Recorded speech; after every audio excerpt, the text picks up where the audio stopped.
Hi friends, வணக்கம். இன்றைக்கி நம்ம கனவு காணுதல் அப்படின்றத பற்றி பேச போகிறோம். கனவு காண்பது வெறும் பகல் கனவு இல்லை. நம்மளோட வாழ்க்கையோட இலக்கை நோக்கி நம்ம எடுத்து வைக்கிற முதல் படி. நம்மளோட கனவுகளை பற்றி யார்கிட்டையாவது நம்ம முதல்ல போய் சொல்கிறோம் அப்படின்னா முதல்ல வர்றது நெகட்டிவ் தான். நெகட்டிவ் கமெண்ட்ஸ் தான் அவங்க சொல்லுவாங்க. அதை எதிர்நோக்கிறதுக்கு நம்ம தயாராக இருக்கணும். மற்றவங்க நம்மளை நம்புறதை விட நம்மளை முழுசாக நம்பணும். அப்போ தான் இந்த நெகட்டிவிட்டியெல்லாம் தாண்டி நம்முடைய இலக்கை நோக்கி நம்மளோட பயணத்தை தொடர முடியும்.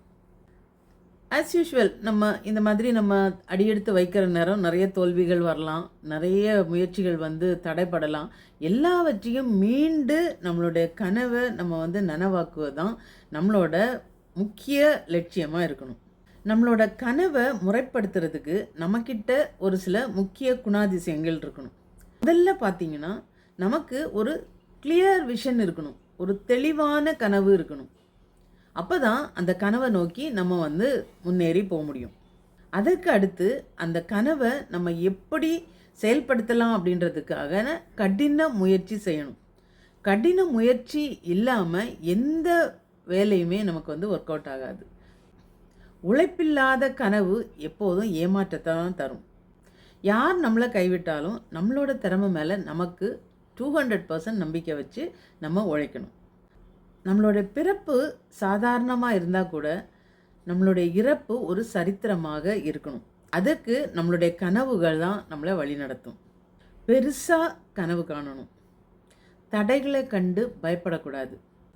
அப்துல் கலாம் ஐயா சொல்லியிருக்காங்க, கனவுன்றது தூக்கத்தில் காண்றதில்லை, உங்களை தூங்க விடாமல் செய்கிறது தான் கனவு அப்படின்னு சொல்லியிருக்காங்க.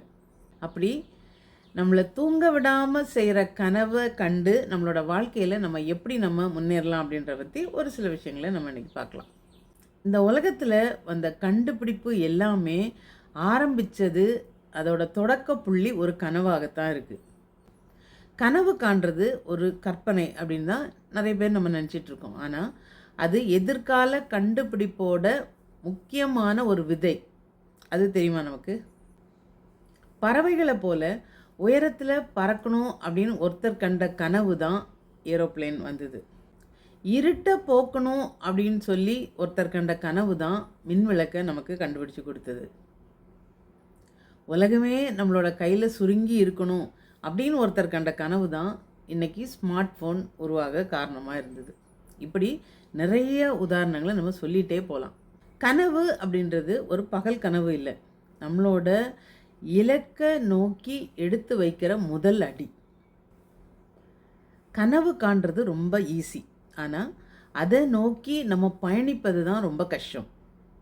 ஒன்று மட்டும் நம்ம புரிஞ்சுக்கணும், நம்மளோட பிறப்பு சாதாரணமாக இருந்தால் கூட நம்மளுடைய இறப்பு ஒரு சரித்திரமாக இருக்கணும். அதுக்கு நம்மளுடைய கனவுகள் தான் நம்மளை வழிநடத்தும். பெருசாக கனவு காணணும். தடைகளை கண்டு பயப்படக்கூடாது. ஸோ தூங்கும்போது காண்ற கனவை விட்டுட்டு நம்மளோட வாழ்க்கையை உயர்த்தும் லட்சிய கனவுகளை காணணும்.